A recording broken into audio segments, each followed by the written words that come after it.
함께 보실 하나님 말씀은 구약성경 신명기 19장입니다. 3월 19일 신명기 19장을 읽는데 19장은 21절까지 그리 길지 않으므로 처음부터 끝까지 말씀을 함께 봉독하겠습니다. 신명기 19장 1절부터 21절까지 말씀, 구약성경 291면 전후를 보시면 되겠습니다. 1절부터 함께 봉독합니다. 내 하나님 여호와께서 이 여러 민족을 멸절하시고 내 하나님 여호와께서 그 땅을 내게 주심으로 내가 그것을 받고 그들의 성읍과 가옥에 거주할 때 내 하나님 여호와께서 내게 기업으로 주신 땅 가운데에서 새 성읍을 너를 위하여 구별하고 내 하나님 여호와께서 내게 기업으로 주시는 땅 전체를 세 구역으로 나누어 길을 닫고 모든 살인자를 그 성읍으로 도피하게 하라. 살인자가 그리로 도피하여 살만한 경우는 이러하니 곧 누구든지 본래 원한 없이 부지 중에 그의 이웃을 죽인 일, 가령 사람이 그 이웃과 함께 벌목하러 살림에 들어가서 손에 도끼를 들고 벌목하려고 찍을 때 도끼가 자루에서 빠져 그의 이웃을 맞춰 그를 죽게 함과 같은 것이라. 이런 사람은 그 성읍 중 하나로 도피하여 생명을 보존할 것이니라.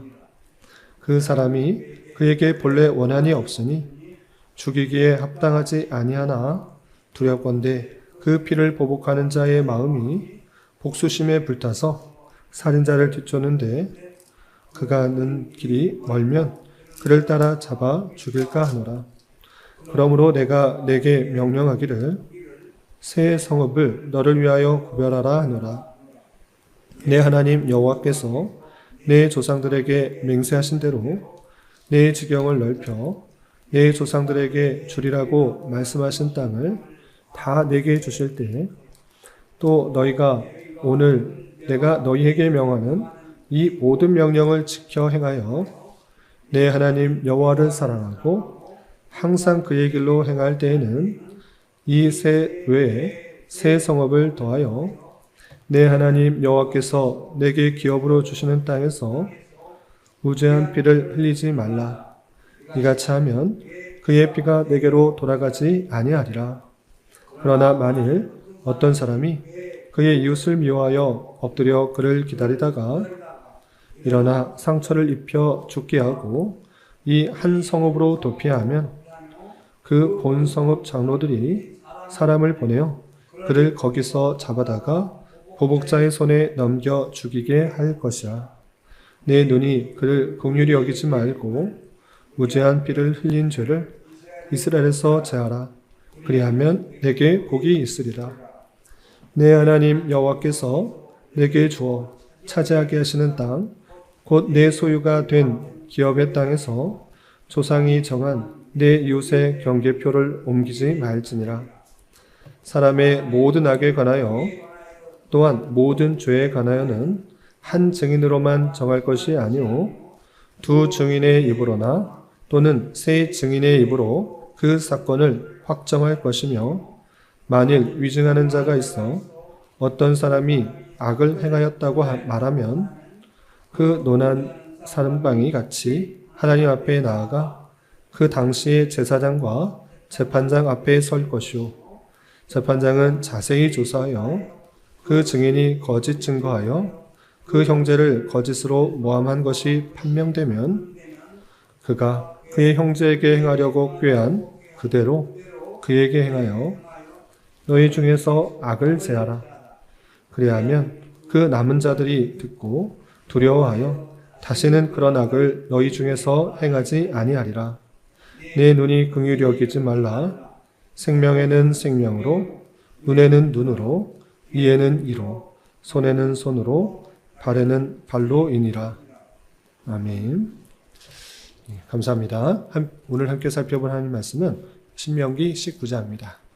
우리가 어제 살펴봤던 신명기 18장에서는 제사장들과 레위인의 분깃에 대한 내용과 또 다른 민족들의 가증한 행위를 따르지 말 것과 또 선지자 하나를 일으켜서 그 백성들의 다스리게 할 것이니 그 말씀들을 잘 따르라는 그 말씀을 살펴볼 수 있었습니다. 그리고 이어지는 19장에서는 도피성의 제도와 경계표를 옮기지 말 것과 또 증인에 대한 여러 규례에 대해서 나오고 있습니다. 내용을 좀 자세히 살펴보면서 교훈받도록 하겠습니다. 우선 문맥의 흐름을 잘 살피면 이 본문을 이해하는 데 더 도움이 되는데, 우리가 17장에서는 재판을 할 때 공정하게 해야 될 것과 왕을 택할 때는 어떤 왕을 택해야 되는지, 또 왕으로서 어떤 일들을 해야 되는지에 대해서 나왔습니다. 이른바 정치 제도와 관련된 이야기를 다루고 있었다고 하면 어제 살펴봤던 18장에서는 종교적인 측면을 다루고 있는 것입니다. 그러니까 제사장, 레위인, 그리고 가증한 이방 민족들의 우상 숭배하는 모습을 따르지 말라는 것과 선지자를 세울 것이다 라는 그런 내용들. 그러니까 정치적인 것에 이어서 종교적인 면에 대해서 교훈하고 있는 것입니다. 그리고 이어지는 오늘 말씀 19장에서는 이웃과의 관계에 있어서 어떠한 모습을 가져야 되는지 그 내용을 설명하고 있다, 이렇게 생각하면 이야기의 흐름이 아주 자연스럽게 이어지게 될 것입니다. 정치적인 면, 종교적인 면, 또 사회적인 면에 있어서 이웃 간에 있어서 어떤 삶을 살아야 되는지 교훈하고 있는 것이다, 이렇게 내용의 전개를 이해하시면 살펴보면 되겠습니다. 그러면 본문으로 들어가서 19장 1절부터 13절까지는 도피성을 두어서 그 도피성 제도를 잘 이용할 것을 말하고 있는데, 도피성은 어떤 때 만들고 무엇을 하는 것인가? 3절에 보면 이렇게 되어 있습니다. 3절 보시면 내 하나님 여호와께서 내게 기업으로 주시는 땅 전체를 세 구역으로 나누어 길을 닦고 모든 살인자를 그 성읍으로 도피하게 하라 라고 하고 있습니다. 그러니까 하나님께서 주신 땅에서 세 성읍을 정해서 세 성읍에 세 구역으로 나눠서 세 성읍을 정해서 모든 살인자가 발생했을 경우에 그 살인자가 그 세 성읍으로 언제든지 누구든지 잘 갈 수 있도록 한 것입니다. 그래서 모든 성읍이 자신의 그 죽음을 피하기 위해서 가는 것이 도피성이다라고 하는 것입니다. 그러면 모든 살인자가 그곳에 가면 다 사는가? 그렇지 않고 즉각적인 보복에 의한 살인을 피하게 하고, 그 살인자가 피하였을 때 정말 이 살인자가 실수로 죽인 것인가 아니면 고의적으로 죽인 것인가, 그것을 잘 판별해서 고의로 죽인 것이 아니라 실수로 죽이게 되면 그 생명을 보복자로부터 보호할 수 있도록 피하도록 한 것입니다. 그래서 4절 5절 보면 계속해서 보시면 그 도피한 살인자가 살 경우에 대해서 이렇게 표현하고 있습니다. 4절 보시면 살인자가 그리로 도피하여 살만한 경우는 이러하니 라고 하면서 모든 살인자가 그곳에 피하게 되는데, 그곳에서 살 경우에, 죽지 않고 살 경우에는 이러한 사람들은 살려두라 라고 표현하고 있는 것입니다. 핵심적으로 무엇인가? 곧 누구든지 본래 원한이 없이 부지 중에 그의 이웃을 죽인 일, 부지 중에 그 이웃을 죽이게 되었을 때는 살려주어라 라는 것입니다. 고의로서 사람을 죽이려고 한 것이 아니라 부지 중에 알지 못하게 실수로 죽이게 되는 경우, 실수로 죽였는데 그 죽인 사람의 가까운 사람이 보복하여서 자신이 죽게 될 경우도 있기 때문에 그것을 막기 위해서 그렇게 도피하라 라고 하는 것입니다. 그래서 예를 들어주고 있습니다. 5절 보시면 가령 사람이 그의 이웃과 함께 벌목하러 살림에 들어가서 손에 도끼를 들고 벌목하려고 찍을 때에 도끼가 자루에서 빠져 그의 이웃을 맞춰 그를 죽게 함과 같은 것이라.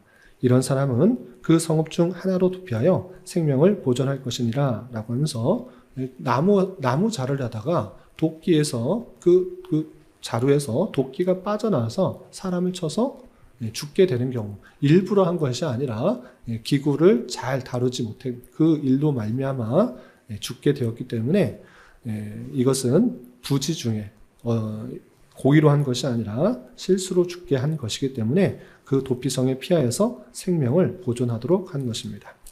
그래서 6절 보시면 그 사람이 그에게 본래 원한이 없으니 죽이기에 합당하지 아니하나 두렵건대 그 피를 보복하는 자의 마음이 복수심에 불타서 살인자를 뒤쫓는데 그 가는 길이 멀면 그를 따라 잡아 죽일까 하노라 라고 하면서 본래 죽이려고 하는 의도는 없었으나 그 죽인 사람의 지인이나 또는 가족이 자기 가까운 사람이 가족이 죽은 이유로 인하여서 복수심에 불타서 죽게 한 것을 복수하기 위해서 그 죽인 자를 죽이려고 하는 그런 모습들이 있다는 것입니다. 그래서 그 보복하는 자의 그 잘못들을 피하게 해주기 위해서 멀지 않은 곳에 성으로 피하여서 그 죽음을, 복수의 죽음을, 살인을 면하도록 한 것입니다. 그런 말씀을 잘 지키면 어떻게 하는가? 9절에 보면 이런 표현도 나타나고 있습니다. 9절 보시면 또 너희가 오늘 내가 너희에게 명하는 이 모든 명령을 지켜 행하여 내 하나님 여호와를 사랑하고 항상 그의 길로 행할 때에는 이 셋 외에 새 성을 더하여 내 하나님 여호와께서 내게 기업으로 주시는 땅에서 무죄한 피를 흘리지 말라. 이같이 하면 그의 피가 내게로 돌아가지 아니하리라 라고 하면서 그 새 성읍 외에 하나님의 말씀 잘 지키게 될 때 새 성읍을 더해서 도피성을 총 6개 두어서 누구든지 실수로 죽인 사람을 죽인 일들로 인하여서 복수심에 불타서 그 죽인 사람을 해하려고 할 때 피할 수 있도록 하는 그 제도를 마련한 것입니다. 그런데 도피성에 사람을 죽인 사람이 모두 가기만 하면 다 죽음을 면할 수 있는가? 그렇지 않은 것입니다. 살인자가 그곳으로 피하여 있을지라도 고의적인 마음으로 사람을 죽였을 때는 재판을 통해서 잘 판별하여서 고의적인 살인이었다라고 하면 그것을 죽이도록 하는 것입니다. 그 내용이 11절 이하 이렇게 표현되어 있습니다. 11절 이하 보시면 그러나 만일 어떤 사람이 그의 이웃을 미워하여 엎드려 그를 기다리다가 일어나 상처를 입혀 죽게 하고 이 성읍으로 도피하면 고의적으로 죽인 것입니다. 그런데 자기가 죽지 않게 하기 위해서 이 성읍, 도피성으로 도피하면 어떻게 되는가? 12절 그 본 성읍 장로들이 사람을 보내어 그를 거기서 잡아다가 보복자의 손에 넘겨 죽이게 할 것이라 라고 하면서 모두 다 피한다고 사는 것이 아니라 잠깐은 피하여 있을 수 있으나 그 모든 사정을 자초지종을 잘 살펴서 그가 고의적으로 죽인 것이 판결된다고 하면 장로들이 그를 다시 불러다가 그를 심판하도록 하는 모습을 보게 됩니다. 이렇게 13절까지 해서는 실수로 사람을 죽였을 경우에 혹여나 보복자들에 위해서 또 살인이 일어나고 계속적인 살인이 반복될 수 있는 것을 막기 위해서 도피성 제도를 정해주는 것을 보게 됩니다. 그리고 14절에서는 경계표에 대한 규례에 대해서 나오고 있는데 이렇게 표현하고 있습니다. 14절 보시면 내 하나님 여호와께서 내게 주어 차지하게 하시는 땅 곧 내 소유가 된 기업의 땅에서 조상이 정한 내 이웃의 경계표를 옮기지 말지니라 라고 하면서 하나님께서 주신 땅에 거하게 될 때 어디서부터 어디까지는 누구의 땅이다 라고 경계를 놓는 그런 표가 있는 것입니다. 이른바 경계서 또는 경계표, 지계표라고 하는 그 돌들이 있는데 그 돌들을 옮기지 말라라고 표현하고 있습니다. 그 왜 그렇게 하는가라고 할 때 자신이 자기의 땅을 조금 더 넓히고자 그 경계석, 그 경계표를 옮기게 되면 상대방은 자연적으로 자신이 살 땅이 줄어드는 것입니다. 자기의 욕심을 따라 그것을 넓히는 경우에 상대방의 그 재산과 소유가 줄어들 수 있는 줄 알아 그것을 그렇게 하지 말라. 하나님께서 주신 그대로 받아라 라고 표현하고 있는 것입니다. 여기서 먼저 전제되는 것이 있습니다. 그게 무엇입니까? 자신의 힘과 노력으로 그 땅에 들어간 것이 아니라 하나님께서 그에게 주신 것입니다. 얼마나 많이 반복되고 있는지 보도록 하겠습니다. 14절을 시작할 때 분명히 이렇게 시작하고 있습니다. 14절 내 하나님 여호와께서 내게 주어 차지하게 하시는 땅. 이스라엘 백성들이 수고와 열심으로 가나안 땅을 산 것도 아니고 돈이 많아서 그 땅을 사들인 것이 아니라 하나님께서 주신 것이다 라고 표현하고 있는 것입니다. 하나님께서 그 땅을 차지하게 하시고 그 땅을 주었기 때문에 하나님께서 주신 분깃으로 알아 그것을 감사함으로 받고 또 자족하는 마음이 있어야 되지. 그것을 더 많이 갖고 더 많이 누리게 하기 위해서 남의 땅을 해치는 그런 일들 행하지 말라라고 하는 것입니다. 그래서 경계표를 옮길 때 두 가지 옮기는 경우가 있는데, 첫 번째는 상대방이 모르게 옮기는 것입니다. 상대방이 그 경계를 잘 알지 못할 때 몰래 조금씩 옮겨서 자기 땅을 넓히는 경우도 있고, 두 번째는 그 땅의 주인이 가난하기 때문에 이 땅을 좀 줄 테니 팔아서 줄 테니 나에게 돈을 달라, 이렇게 하는 경우도 있는 것입니다. 그런데 두 가지 경우 다 금지하도록 한 것입니다. 왜? 그것은 하나님께서 내게 주신 기업이다. 그것을 넓히거나 또 늘리거나 그렇게 옮기지 말라라고 규정하고 있는 것입니다. 14절 전반절에만 이렇게 표현한 것이 아니라 성경 가득 표현되고 있는데, 우리 19장 안에서만 보도록 하겠습니다. 19장 1절로 다시 돌아가시면 이렇게 되어 있습니다. 19장 1절 보시면, 내 하나님 여호와께서 이 여러 민족을 멸절하시고 내 하나님 여호와께서 그 땅을 내게 주심으로, 지금 어떻게 표현하고 있습니까? 하나님께서 이 민족을 멸절하셨다. 너희들이 멸절하게 한 것이냐? 아니다. 하나님께서 여러 민족을 멸절하신 것이고 내 하나님 여호와께서 그 땅을 내게 주신 것이다. 하나님께서 멸절하시고 그 땅을 주신 것이니까 그 백성들은 그냥 받는 자로 있는 것입니다. 자신의 열심과 노력으로 그것을 청취해낸 것이 아니라 하나님께서 그냥 주신 것으로 받는 것입니다. 또한 2절에서도 내 하나님 여호와께서 내게 기업을 주신 땅, 하나님께서 내게 기업으로 주신 땅, 하나님께서 주권 가운데 그 백성들에게 부여하신 것이지 그들의 열심과 노력으로 성취한 것이 아님을 분명히 하고 있는 것입니다. 또 3절에서도 내 하나님 여호와께서 내게 기업으로 주시는 땅 전체를 라고 하면서 하나님께서 내게 주신 그 땅이라고 표현하고 있는 것입니다. 또한 10절에서도 내 하나님 여호와께서 내게 기업으로 주시는 땅에서 라고 하면서 그 땅은 분명히 말하는데 하나님께서 성취하여서 내게 주시는, 선물로 주시는 땅이지 네가 노력과 열심으로 얻은 땅이 아니다. 그러니 하나님께서 분깃으로 주어진 그 땅을 감사함으로 받고 넓히지 말라라고 하고 있는 것입니다. 하나님께서 주신 그 분깃의 내용들을 감사함으로 받아야 될 것이지 그것을 자신의 욕심과 또 자신의 그 탐욕으로 인하여서 남의 재산과 또 소유를 해치지 않도록 하는 그 모습들을 보게 됩니다. 이를 통해서 하나님께서 우리에게 주어진 그 분깃은 하늘나라의 것이고 또 하늘나라의 것은 하나님께서 정해주신 것이기 때문에 주신 것에 감사하며 또 만족하는 자세를 가져야 될 것입니다.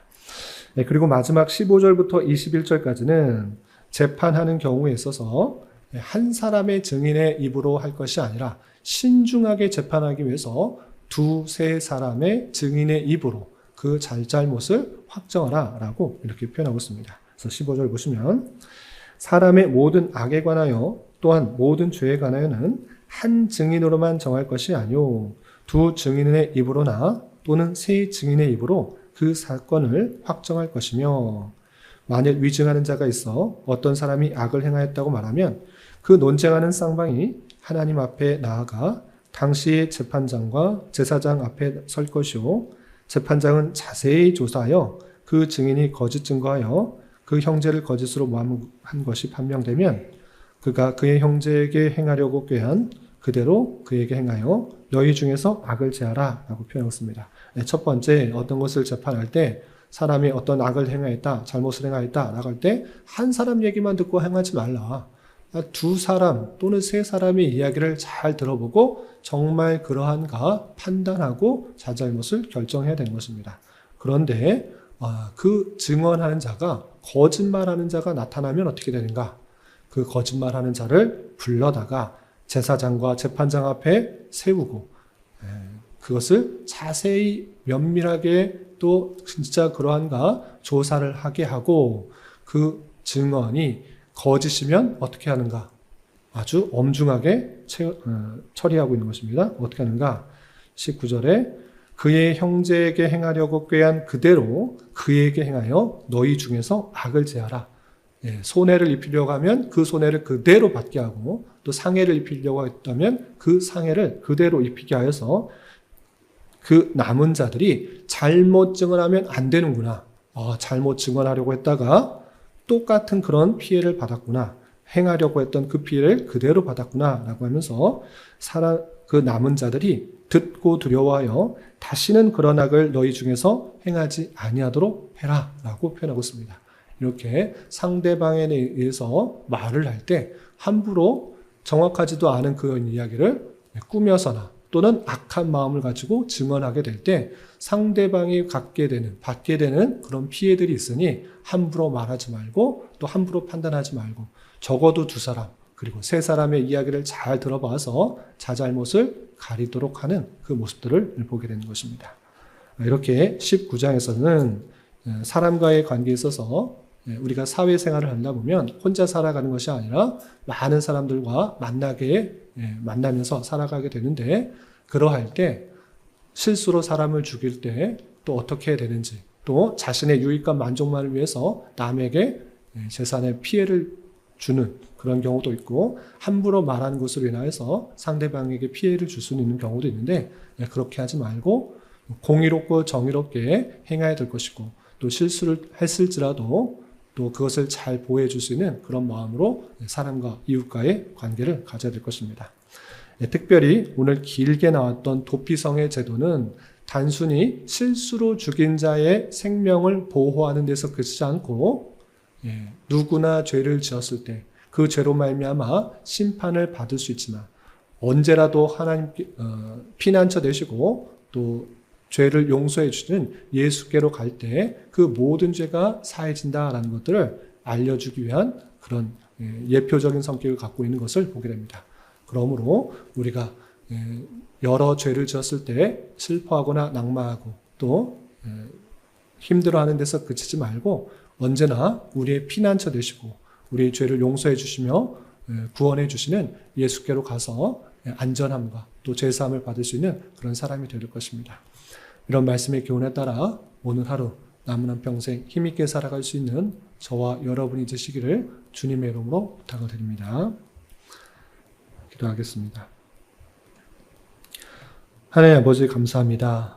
오늘 말씀을 통하여 도피성, 경계표, 증인에 대한 여러 규례에 대하여 살펴보았습니다. 이런 말씀을 대하는 자로서 상대방의 실수에 대하여 또 죄악에 관하여서 사실관계를 잘 확인하고 판단하는 자 되게 하여 주시며, 내 욕심을 위해서 다른 사람들의 재산과 명예가 훼손되지 않는 그런 삶을 살아갈 수 있도록 인도하여 주시며, 공동체에서도 잘못에 대한 권징이 잘 시행되므로 공의와 거룩이 잘 드러날 수 있도록 인도하여 주시옵소서.